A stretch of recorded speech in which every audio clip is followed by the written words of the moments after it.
Yeah. Okay, Miss Audrey. Um, I was just looking at some stuff on reflection and some stuff I want to use with my kids this fall. But I came across this thing and they were talking about, um, um, I'm going to use this sort of tapping technique with my kids. And I was listening to someone speak about, in addition to tapping, just have them hum, because, and they were talking about the physiological aspects of it. And when you hum, your palate sort of vibrates. And your palate has a direct connection to your vagus nerve. And your vagus nerve is what controls all your autonomic nervous system, your heart, your lungs, all of that stuff. So it can directly impact things like high blood pressure, um, any kind of nervous disorder, any kind of things like that. So on the physical side, it's very helpful too. That's all I wanted to say. Okay. Even with Pastor, even with autistic children or children with other disabilities, uh, sometimes they self-stimulate by humming or that's it's like they're getting the balance internally, by in a sense, by doing that. True.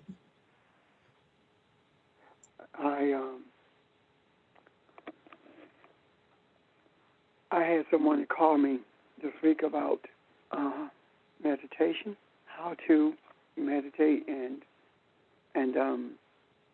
the response is there is no set method to doing it. However, because of the physiological and emotional balancing of harmony, that's probably one of the better ways to do it. However, there are other ways. There's no, like I said, no set way, but there are other ways, like focusing on a name, of your focusing on your breathing, or as Audrey said earlier, the tapping. You can simply tap your finger and focus on it. So there are probably as many methods of meditation as there are people who consider meditating. I think it's interesting, though, that the humming was brought up and the benefits of it. I never thought about that portion of it. However, it brings to mind that's how Robert Molecular Boy meditates. Like he's 5, 6, and no one ever told him to hum, but that's how he meditates, especially when he gets upset, and you're like, calm down, and he goes into a little corner and meditates. So again, I just thought that was interesting. But then he kind of different anyway. Any other questions? Pastor. Hey, this Rika. Anthony used to do that when he was young, and it would be around time to rest, bedtime. And when he started school, he would get in trouble for it because they said he would always keep the other kids up. So I had to go in for a conference, and they explained that, okay, he's just singing and making noises, and it's time for nap time. I said, okay, he doesn't really sing out. What exactly is he doing? So he's making this like humming noise, and he just keeps doing it and doing it. I said, well, he kind of does that at night. And I think it's kind of a soothing mechanism to try to help him rest when he's a little restless. So I had to go and kind of, all right, Anthony, I understand what you're doing. I kind of understand why you're doing it, but it's disturbing the class. So I need you to kind of try to internalize it, do it internally, or try to keep it a little bit quieter. And for the longest, I didn't I didn't hear anything else about it. I never asked him about it again, but for Miss Audrey to bring that up, it just brought that back to me, and how people really don't understand the rationale and reasons behind things that are sometimes necessary, especially for these kids. Right. And that again speaks to the type of education system that we have, that has no respect of individual approach to learning or anything else for that matter. Neither does it respect other people's point of view when it comes to different methods of relaxation or different methods of calming oneself. It's more or less, you go do it my way or you're going to be out of here. So I think I would discussing it will bring it more to the mainstream. Excuse me. Well, our children and others won't be punished for doing something that's going to keep them balanced.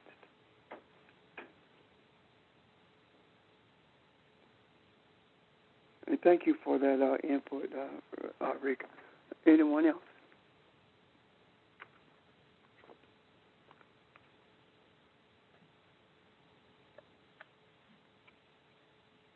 Okay. Out of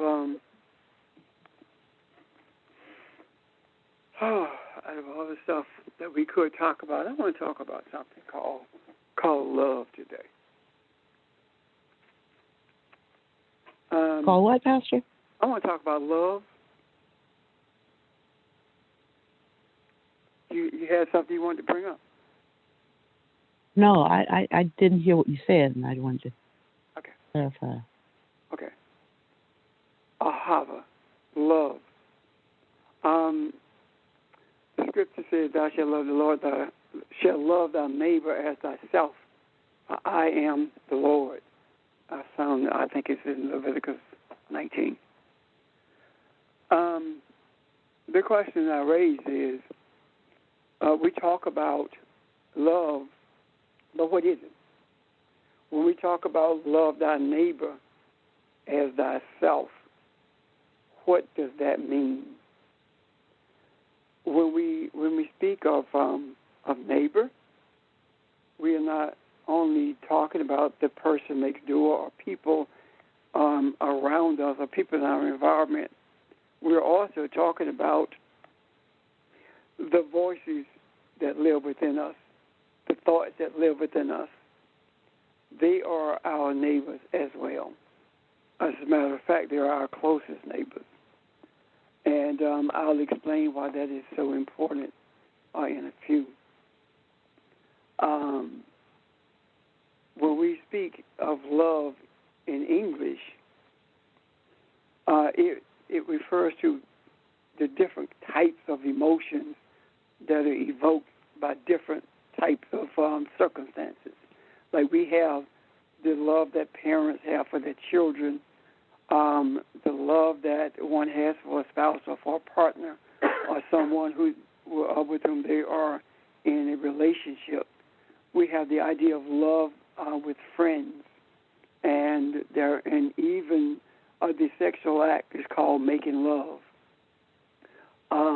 So when we talk about love, again in English, we reference so many different circumstances in regards to that, and I want to make an effort to pull all of those circumstances together into this place called love. So when we look at love from the Hebraic or Aramaic, we see that love, Aleph, Hey, that is love. Aleph is God, Elohim, or Elohim. Hey is the presence of Elohim. And Bet is heart, or a dwelling place. Let me put a pin in that for a second. Look at Hay, talking about the presence of Elohim. Hay is breath, which means that it is feminine. And I think maybe one day we'll revisit this idea, because when Abraham's name was changed from Abram to Abraham, it was Hay added, and the same with Sarah. And that being feminine, I think, is significant. So when we look at this Hay Bet, love comes from Elohim, and is the presence of Elohim that originates from the heart of Elohim. So the way I arrived at that is by looking at the meanings of Aleph Hay Bet. Again, if we pull all of that together, it's saying that love comes from Elohim, and is the presence of Elohim that originates from the heart of Elohim. So love not only comes from Elohim, love speaks to its presence and the origin of this emotion. Any questions about that so far? Or comments for that matter? When man loves each other, man is Elohim. In other words, when we are expressive of love to each other, we are being expressive of what we were created to be, Elohim. And it's all when man loves each other, it is also the presence that has opened the heart of Elohim to allow its essence to flow to another. It is at this point that we are able to experience and share the essence of who we are, the essence of I am the Lord, or the essence of I am Yahweh. The I am Yahweh is saying that I am the deliverer. Someone have a question or comment?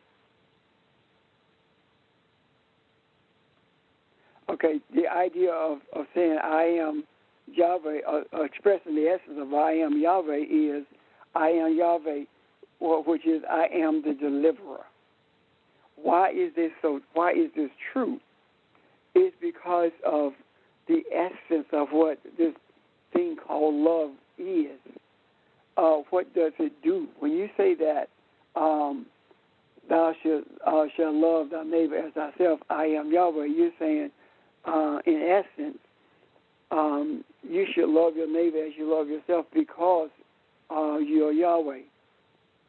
And this, why? Because Yahweh speaks to being a deliverer, and love delivers from pain and loneliness. Love delivers from hatred and selfishness, from greed and impatience, and from the lack of compassion and empathy. Love is a mighty, one of the most effective deliverers that we can employ. As a matter of fact, when the Scripture speaks to us about not only love covering a multitude of entanglements, it says that Elohim is love, which speaks to being a deliverer, which speaks to being compassionate, which speaks to always being there without regard to one's attitude or how one has presented themselves to it in the past. This idea of Yahweh, of Elohim being in love, is saying that it is impossible to be expressive of Elohim. It is impossible to believe that you are Elohim and you not be the essence of love itself. Love has no hatred, and love does not deal with any entity based upon how that entity deals with it. love is just what it is. It is a deep-seated emotion that embraces not just humanity, but embraces everything that is created. It embraces everything that is created because love created everything that is. And as such, it seeks to redeem everything that has seemingly, not have done it, but seemingly fallen out of favor. Or it embraces everything that is antithetical to it, to what it was created to be. Any questions or comments about this?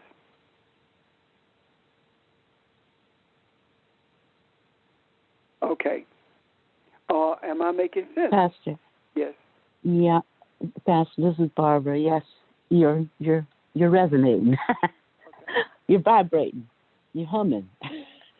The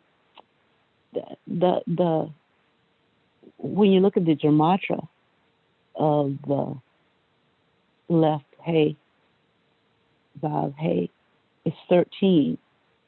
And so when you join one with someone else, with another, that's 26.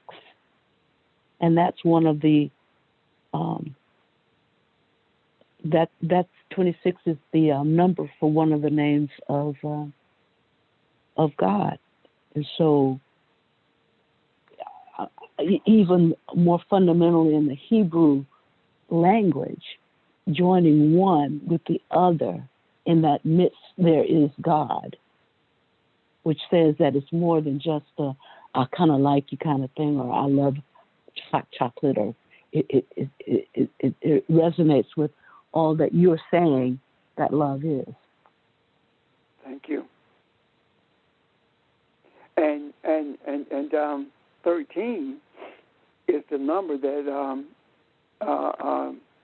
holds everything together. 13 is like a thread that ties everything together. It's a lot of sense. Thank you. Anyone else? Any questions about that? I do know, I understand that gematria is not the easiest thing to wrap your mind around, especially if you're just hearing it for the first time. So if there's a question about that, please raise it.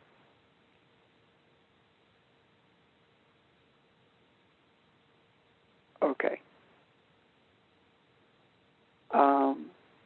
Well, let me put it this way. If you have a question about it and don't know how to ask the question, right, just say so. Okay. So the idea of loving thy neighbor delivers oneself from everything that is different than what Elohim would have it to be. Loving your neighbor begins with loving yourself. And this is what I meant when I said that we have to love the community or the neighbors who live within us, and these are our thoughts. What I mean by that is, when I say love begins with you loving yourself, is that we have to truly embrace our thoughts. And embracing our thought does not necessarily mean that we act on all of them. Embracing our thoughts means that we recognize them for what they are. And if our thoughts are going to be harmful to someone, then we do not give life to them, meaning that we do not put action to them. We do not bring them into being. We leave them where they are, or we ripen them by doing what is beneficial to those who would have otherwise reaped harm from as a result of putting our thoughts into action. Any questions about that? This is one of those times when we talk about, when we are talking to ourselves about stuff, or talking ourselves down from doing something or from saying something, or talking to ourselves about responding as opposed to reacting to something that is adverse to us or to our desires. Questions or thoughts?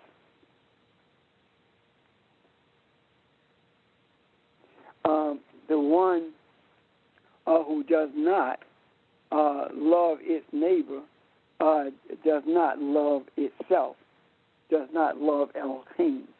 Because if you don't love your neighbor, it says love your neighbor as yourself. If you don't love your neighbor as yourself, then do you love yourself? And are you really recognizing that you are Elohim if you don't love your neighbor? Because Elohim is love. So if you don't recognize, embrace the reality of being Elohim, then the thing that you call love is really lip service or an emotion that has been developed or that has been brought into play aside from what you were created to be. Does that make sense?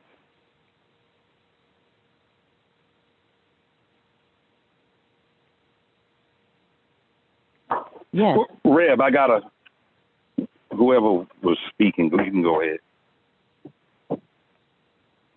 I was responding that was making sense. Oh. Thank you, George. Okay, no problem. Reb, so I'm on the same page with you. Sometimes when I see a homeless person, or it appears that they're homeless, I say to myself sometimes, that could be me, and that has been me metaphorically. So if I got a couple of dollars in my pocket, I'll shoot it to that person. Or if I got some kind of beverage in my vehicle, I'll give it to that person. Is that the same thing as love thy neighbor? That is an expression of it, yes. And it's there are so many examples that we can give of that. It's impossible to be named. That is one. And when we do this, I'm glad you brought that up because that leads me to this. When you reach out to someone, it has to be because you desire to do it for their benefit. Now, simply because you do it for their benefit, it doesn't mean you don't benefit from it. Because when you do something that benefits others, there are endorphins that's released in you that enhances your immune system. It changes your otherwise bleak day into something brighter. It gives you a sense of accomplishment. It makes you feel good about yourself. Now, having said all of that, if your primary motive is to make you feel good about yourself, then you're giving it for the wrong reason. However, giving it for the right reason results in those things. Does that make sense? You understand what the effort that I'm putting into? I'm sorry. Do you understand what I'm trying to say? Not just George, anyone. Yes, sir. Yes, I also wanted to add to that as well in terms of what is taking place with the love, even in that situation, and connecting it to intention. So when you see this homeless person, but first starting off with what Pastor Richard was talking about, you have to love yourself first. So the connection first starts internally in terms of having holding yourself up in a certain light in terms of like recognizing appreciation, being compassionate towards forgiving and all of these things, but holding yourself up in a certain light. As you just described it, and only as an example of seeing this homeless person, what I thought I heard you saying was you extended yourself outwards. So now you empathize with this person and you felt the hunger that they wanted and needed some food, etc.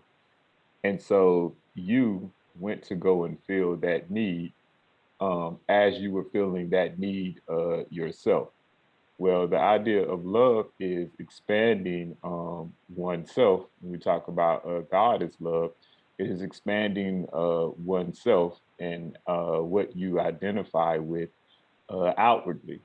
When we're talking about true love, not in just a simple kind of like surface, in some ways romantic way. We're talking about you making yourself one with that person, so to speak. You are kind of joining them. Now, when Pastor Richards talks about the reward automatically is changed and is not the same result. If you do that, all because you say, I want to feel good. I'm doing this because I want to feel good. That automatically has a result on, plays a part on the experience that actually takes place. So the intention and the desire is very important. Thank you, sir. When you said, Sheldon, that love is an expansion of you, it is tantamount to created in your image. When we talk about, using George's example, doing something for someone who appears to be homeless, and what is our desire? Not for them to pay us back, but to pay it forward. When it is our desire for someone to pay it forward, what we are being expressive of is a desire to create in our image. And so there are many, many opportunities that present themselves, and there are many opportunities that we take advantage of to create in our image, in the image of Elohim. And that's during periods when we are doing something for someone, or we are saying something encouraging to someone with the desire that they do the same for someone else. That's creating in our image. Does that make sense, or does that resonate with you? That's what I got from what you said, Sheldon. So. Yes, it makes perfect sense. You are extending yourself to build or make another whole. Yes, which makes another one whole, and another one. It's done exponentially. Go ahead. And in doing so, you create space to receive for yourself. And I don't mean, I mean that in the sense that that wasn't your intention. It just automatically is what happens because you have the right intent. For instance, the root of ahava is ahav, which is to give or to share. That's the Hebrew root of ahava. So it's what you and Sheldon were talking about. When you have the right intention that you don't expect anything in return, you give simply because you desire to give, and then that's paid forward. But when you pay forward, it creates room to receive again, so that you continue to pay forward, because you continue to have something to give. If that resonates. Yes. What is that word again, Barbara? The root of hava.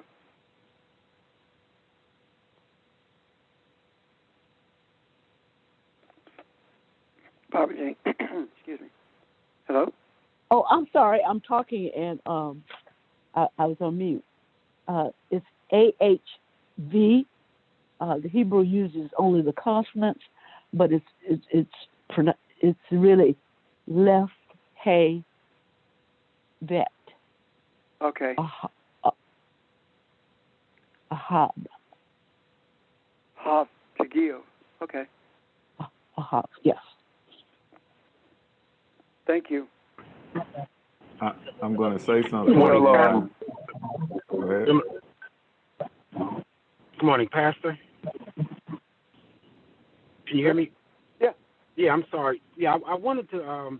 When you were speaking about love, I'm not sure if the word agape is that from the Greek, but Yes. is that something similar to what we talk about? Unconditional love. Is that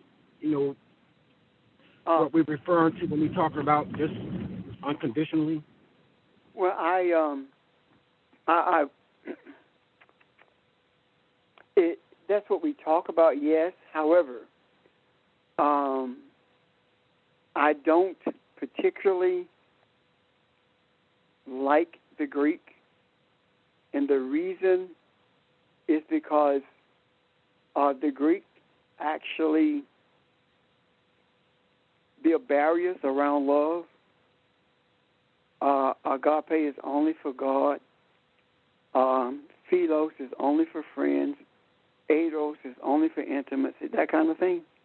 However, it is from when you look at it from Hava, the Hebrew understanding of it or the Aramaic understanding of it, we begin to see that it embraces everything, and that too I'm going to speak to in a few moments once we get to that place.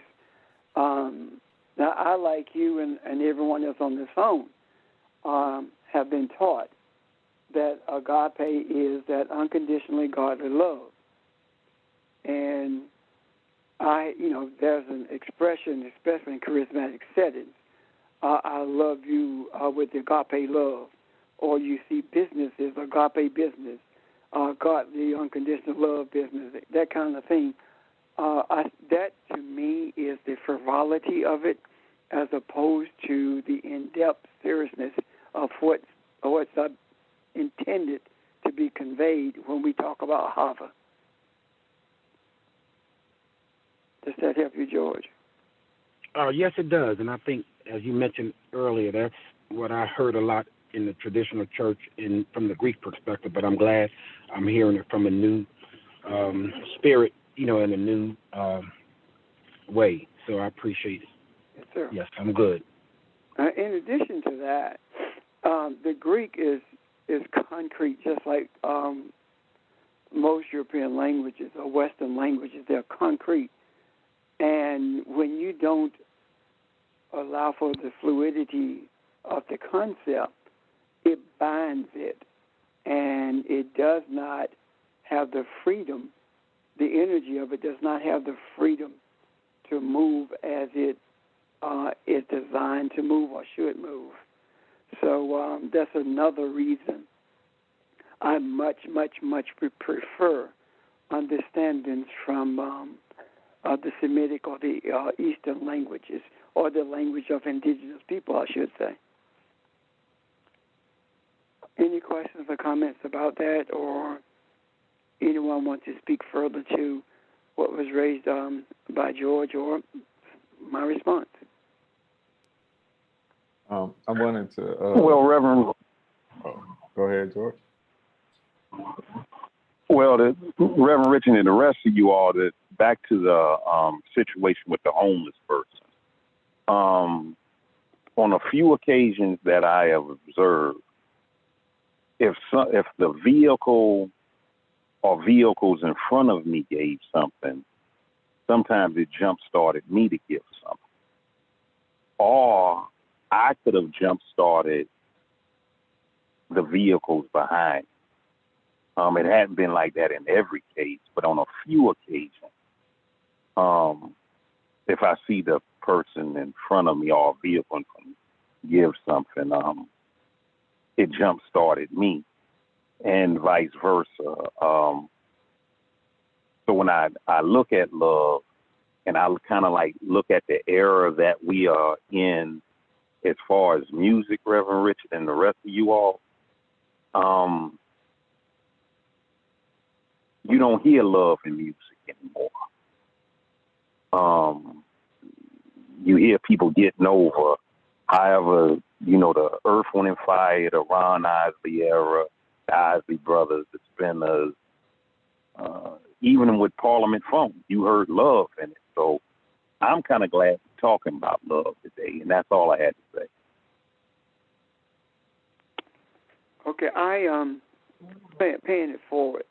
Sheldon, let me say this, okay? I read an article where, was it a post on Instagram? One of the two, anyway.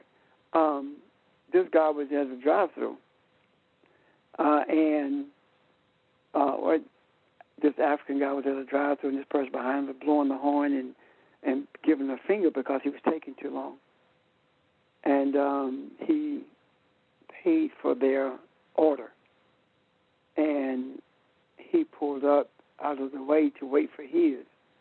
And as the person who was blowing and giving him the finger pulled up to get their order, it was already prepared. They gave them the order, and they told him that he had paid for it.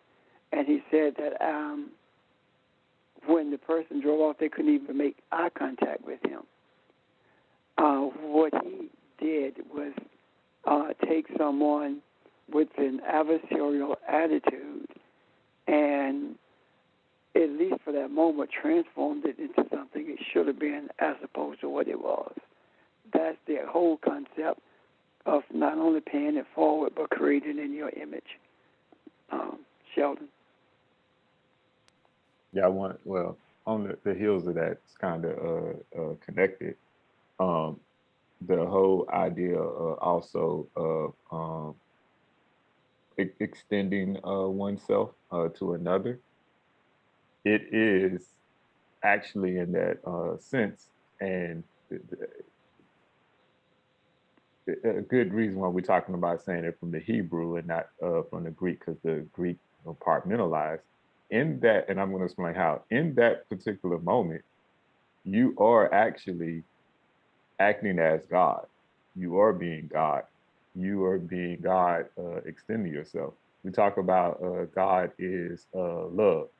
Now, when that particular thing or whenever it's given or when we're extending ourselves, when we're actually doing that, we're doing that with no conditions attached. It's the same way that God at all times extends itself to us to make us whole and to provide and all these other things, but in terms of holding us up on a in a certain light, but without conditions.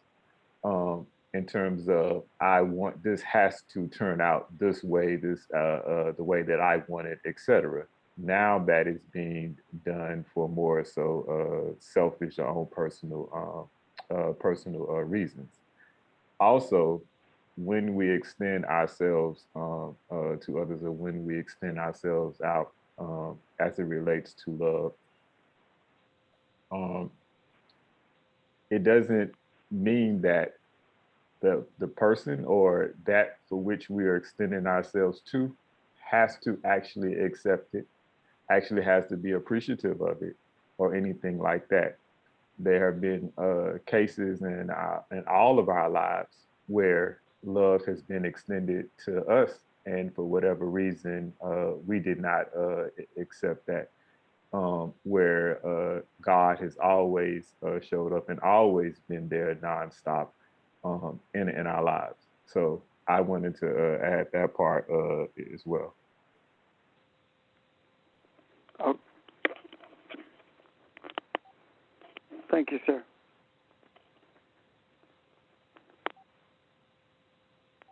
Thank you, sir. I was on mute just talking. I'm sorry. Are we there? Yeah, we're here. We hear you. Yes. Anyone else want to add to that?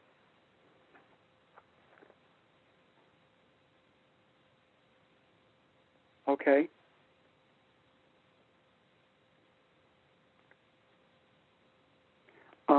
When I was sent, we left off with the one who doesn't love his neighbor doesn't love himself. The expression of love is a desire. It's not a desire just only to deliver, but it's much more than that. It is also a desire to be one with.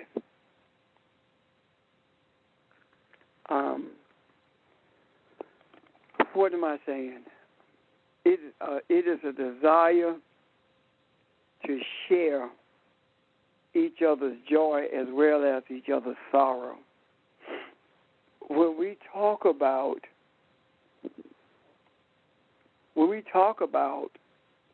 to be one with, when we talk about the idea of love with intimacy, we talk about becoming one with through an action of intimacy called intercourse. Well, intercourse is not just limited to an act between two people in terms of physicality. It's also our interaction with everyone, but more importantly, our unicity or our interaction with our Creator, the oneness of it all. The desire to be one with is experienced also in friendship.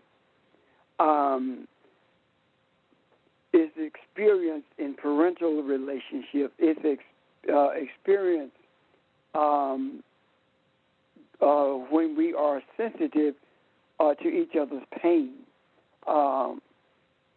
desiring to ease that pain or suffering.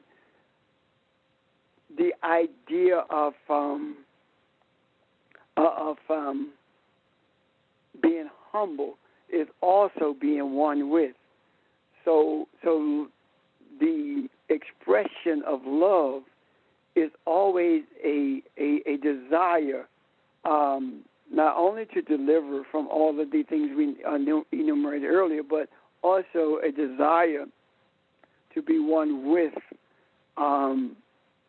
which means that when we say that we are Elohim, the expression of one yet many means that regardless of how many, we are one with it. It does not matter whether the many are in China or around the corner. We are one with the many. So and one with doesn't mean that we are just in the midst of or just in the crowd. There is a sharing that takes place. There is an ebb and flow that takes place.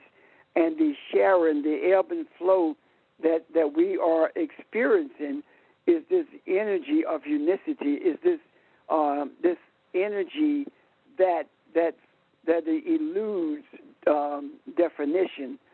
When that feeling that we have when we are one with, what does it feel like to be a friend to someone, especially when they are at a point of their deepest need? Example of that would be maybe your friend's parent transitions and you don't have any words, yet your presence speaks more than any words can.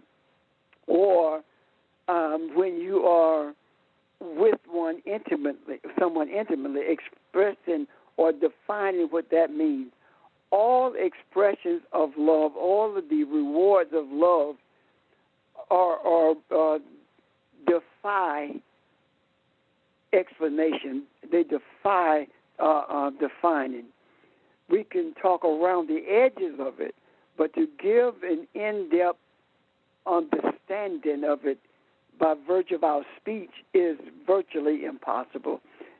Why?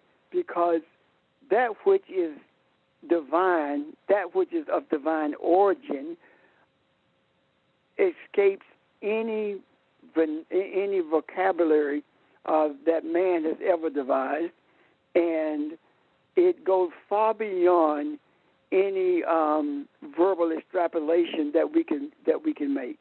Does that you understand what I'm saying? Or any comments about this?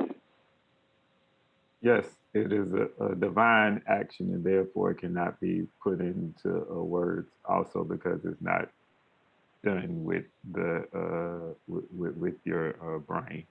It's not done with your thinking. So you can only try to explain the process that is taking place, but you can never capture it. When you said humble, I wrote down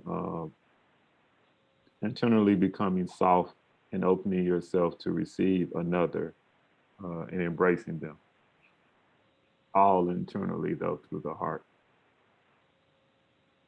And all done, yes, with the heart, from the depths of the soul. What his heart is, I think it's Lamed Bet. So the heart is the place where love lives, or is so intertwined you can't separate them. When we speak about being done from speaking from the soul, when we talk about that, it gives the idea of being a mirror image of enlightenment or of light itself, which is Shamayim, heaven, and it. So when we deal with things of the heart, when we deal with the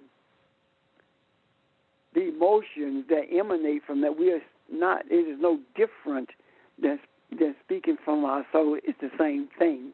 Matter of fact, and being a mirror of enlightenment says in itself that everything that emanates from the soul is divine in nature, and the difference there is a large number of the things that we say emanate from our heart does not. It emanates from our mind, and we confuse our minds with our hearts. Because if it is truly from the depth of your heart, then it is truly divine in nature.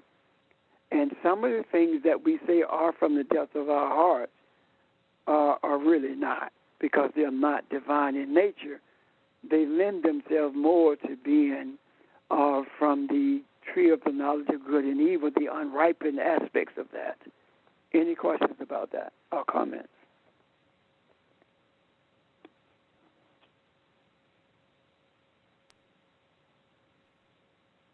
Not a comment about that. I wanted to give people a chance to respond. But one other thing I wanted to add, the examples that we have given was of cases or situations where it may seem like there's some other person who's had misfortune.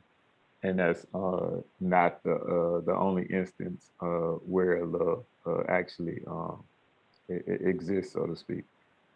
It also is the case, yet in the same way, in celebrating and feeling an unbelievable amount of joy for someone else's win, even when you don't benefit from it at all, but being extremely joyous within your heart, within yourself, for lack of a better word, their good fortune. In that instance as well, you have extended yourself, and you're happy that they're winning, they're doing well, so to speak. And if you want to take that to a homeless situation, or someone who is starving and hunger, seeing them eating food, knowing that they used to be hungry, now that hunger is being satisfied, that making you feel good. So I just wanted to add that one part. Thank you, sir. Anyone else?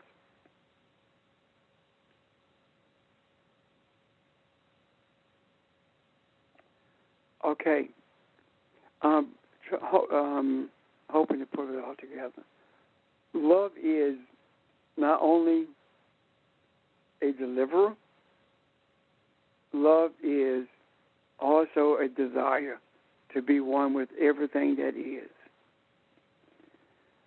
When we are expressive of love, we are then being an expression of who we were created to be.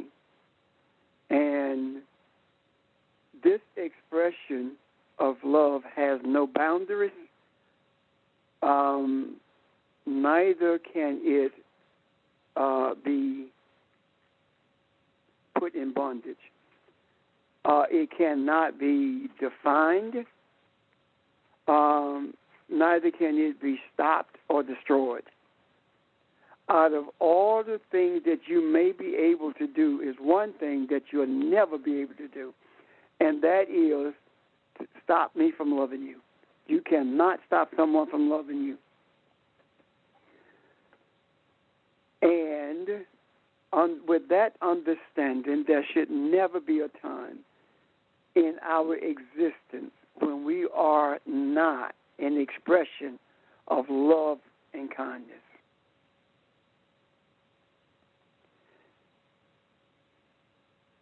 We are so out of rhythm with the idea of loving kindness until we are it, even when we don't realize it. And there are times that we push to be out of rhythm with loving kindness. And one of the expressions that we use when we do that is, I am tired of being the bigger person. There is never a time when it is justifiable to be tired of being loving kindness. Every opportunity to be loving kindness gives us opportunity to be a mirror to someone who do not realize who they are.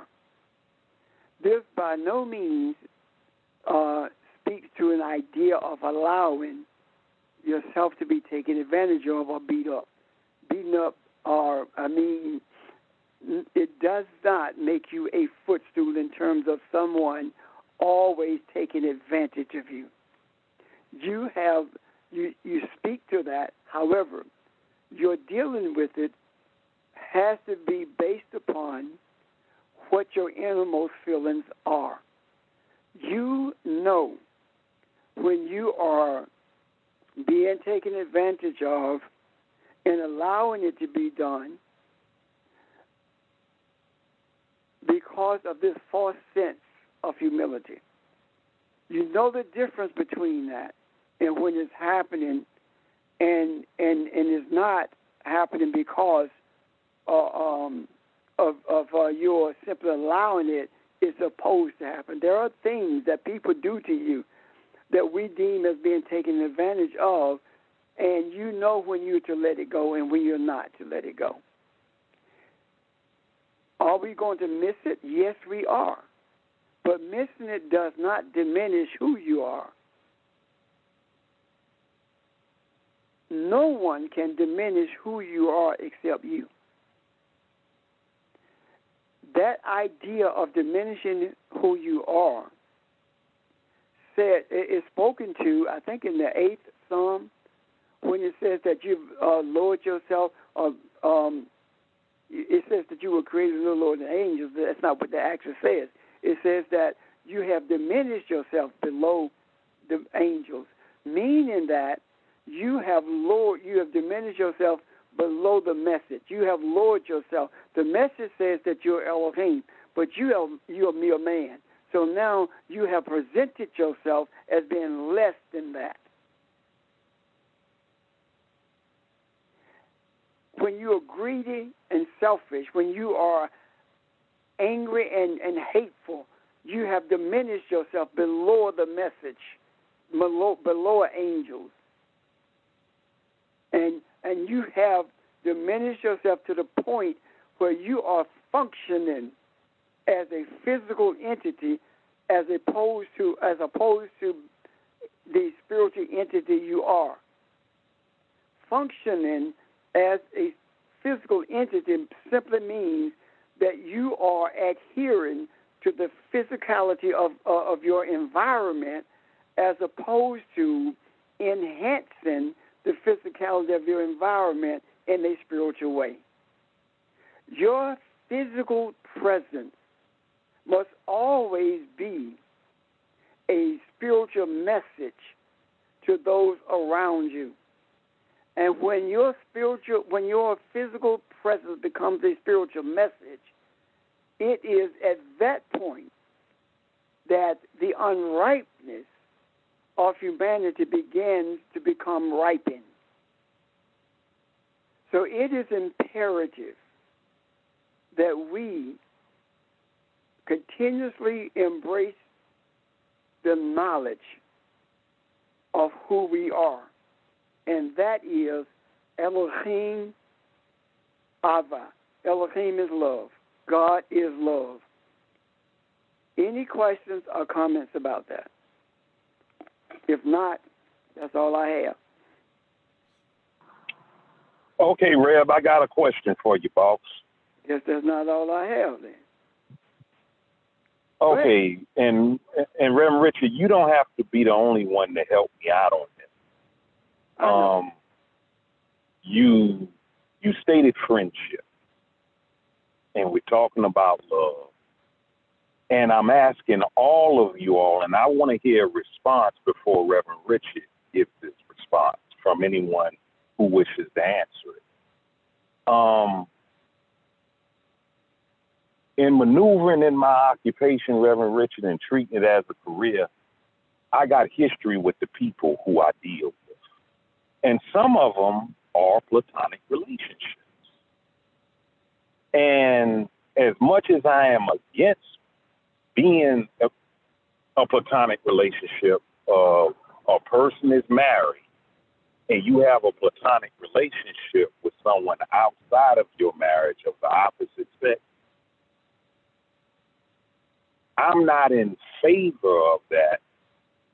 And being that I'm not in favor of it, that does not mean that it should not exist. It just means I'm not in favor of it. And when I look at the scriptures of, survival principles that I grew up on, you can't serve two masters. And Reverend Richard, the things that I've seen out here with platonic relationships. Someone has a platonic relationship, they exalt it, they're an advocate of it, they promote it, but the minute their spouse finds someone to keep with, get their laughs and giggles off with, go karaoke in, there's a problem. So I'm asking everyone on this phone, and I hope Miss Evelyn on this phone, because I really want to know what her answer is. And talking about love, can you be married and, give all your time and energy to someone else, and can it be done? That's all I'm asking. And like I say, Reverend Richard, you ain't got to answer the question. I would prefer it come from someone else or other people. However, if don't no one say nothing, I ain't got no choice but to rely on. So, what's that, Red? Hurt my feelings. Man, Red, I ain't in the business trying to hurt no one's feelings. You forgive me? No, man. Anyone want to respond to this? Yeah, Pastor Richard and George, let me just respond. Let me just say, you can do that, but the question for me is it right? And so I think that, just being able to, come to the knowledge of knowing who you truly are, and then at the same time, again, just being able to, dig deep in the depths of your soul. I think the spirit, speaks to itself, and we bear witness with the spirit. So I'm saying you could have a platonic relationship, but my question is it right? So that's just my comment, to what you were asking. I don't know if that concurs or makes sense to you, but I just want to share my thoughts. Okay, and Mr. George, thank you for your candor. I'm not going to say I agree with it or disagree with it, yet I appreciate your answer. Now I want to hear a female. Okay, then, don't one female want to address it? Go on, Reverend Rich. What you think about it? Well, I have something to say before we get to them. And this was also actually in connection to what Pastor Richard was talking about in terms of being love and a situation where like there's domestic violence or something like that. To be clear, and I'm wrapping around to your question, George. To be clear, the presence of love is not determined by any action, any physical action. Once again, love is not determined by any physical action. Love is not physical at all. Not the source of it anyway. Everything you see or you may be thinking of is a physical result, something that derived from and may or may not have come from love. Love is internal, and love is the recognition of the divine in another or something else. That's what love is. So to first address the domestic violence part, to be separate from someone and separate ourselves from a situation that may not be healthy does not mean that we do not love the person. It just because we can still hold that see and hold that person in light or divineness in our heart. We started off by saying that love is a matter that is definitely determined by desire and intent. So now going back to that question that you had in terms of platonic relationships, yes, it is. Yes, it is possible, but we're always going to go back to desire and intent. And also with desire and intent, being true to yourself, being true to whatever situations that you may be in. And in terms of being true to the individuals or the people that are also involved in those situations as well. So if this true love is there in the way that we're talking about, then that will determine the actions, therefore. Now, with that being said, we also know that a lot of times in certain situations, or I'm gonna say sometimes in certain situations, there are also selfish desires also. So each situation is going to be different, and the depending on how healthy the person is in terms of how whole they are, how evolved they are, is going to play a part on the result. I'm finished. Anyone else?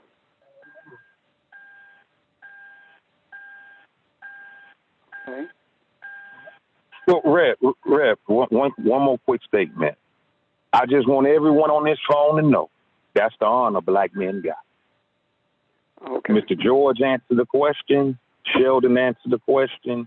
And that's good that us black males do good, I get you. And I appreciate your answer, Sheldon. Appreciate your answer, Mr. George. Now I'm looking forward to your answer, Reverend Richard. First of all, the question is, what is platonic love? Or what is a platonic relationship, either one? Because all relationships involve love if it's a relationship. Let's understand something. The whole concept of love from the perspective that we have been taught is a backdoor way of speaking to possession, ownership.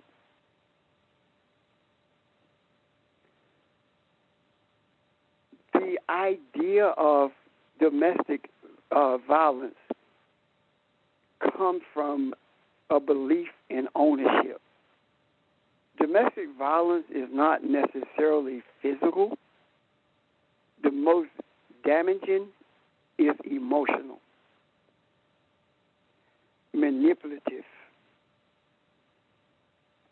When we talk about love, it is free from manipulation, is free from abuse. The concept of platonic relationships comes from Plato. And the concept is described in Plato's Symposium. And it is a relationship that does not have any romantic implications whatsoever. If we are afraid of platonic relationships, or if we are uncomfortable with them, the question becomes why? Are you uncomfortable with it because you are afraid of your romantic passions getting out of control? If that's it, stay away from it. All of us have platonic relationships. Platonic relationships in the English vernacular or in American understanding is a relationship that you have with someone who you are not married to. Keep in mind that the origin of this is Plato. Plato's interest was in young males only. Plato had no desires for females. So a platonic relationship with Plato would be the friends that he had in his environment.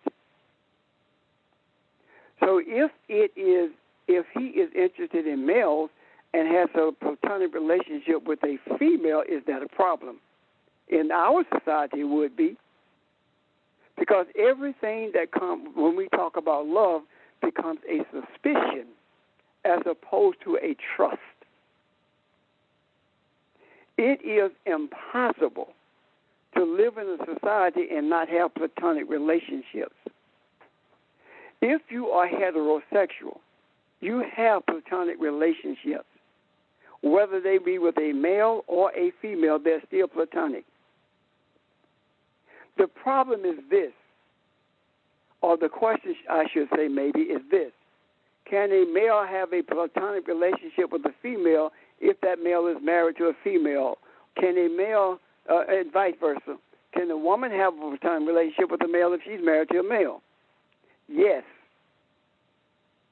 The thing that makes it wrong is your attitude towards it. Is it truly platonic or is it romantic? And that is up to you. That is how you deal with your emotions, your feelings. As Sheldon said, love is not a physical act. When you are engaged in intimacy in a physical way, it is either an expression of selfishness or it is an expression of love. Intimacy is physical intimacy is supposed to express love. It is not love itself. It is an expression of it. Of course, intimacy devoid of love can be manipulative, but it also can be selfish. Even in a marital relationship, intimacy that is not being expressive of love is selfish and manipulative. So, I conclude by saying this. Platonic relationships are in existence whether we like them or not. The only problem we have with them is when they are with the opposite gender. And if there is a problem with it with the opposite gender, then we need to question ourselves and why we have that problem with it, or question our spouse or whomever we are jealous of. Any questions about this or comments? Oh, and by the way, I don't think, I'm kind of glad that the female didn't answer, and the reason I say that is because the response to it should not be gender-based, and it should be a voluntary effort. I'm done, unless there are questions or comments.